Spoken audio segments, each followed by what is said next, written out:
Çok çok eskiden fakir ama iyi yürekli bir oduncu varmış. Günlerden bir gün ormanda yürürken karşısına kocaman şakacı bir ruh çıkıvermiş. Ruh, oduncuya demiş ki, hadi seninle saklambaç oynayalım. Oduncu kazanmış, ruh da ona ışıl ışıl parlayan sihirli bir değnek vermiş. Çocuklar, bu değnek öyle sıradan bir değnek değilmiş. Adı Banga Banga'ymış. Kim sallasa dileği bir anda gerçekleşirmiş. Oduncunun hayatı işte böyle değişmiş. Ama ne olmuş biliyor musunuz? Kötü kalpli, aç gözlü bir komşusu değneği çalmak istemiş. Ama o değnek hileye kanmazmış. Sadece gerçek sahibini dinlermiş.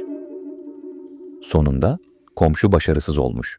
Oduncu ise iyiliğin açgözlülükten daha kıymetli olduğunu herkese göstermiş. İşte gerçek zenginlik budur, yavrularım. Bu hikayeyi dinleyen bütün çocuklar kanala abone olup beğeni bırakmış.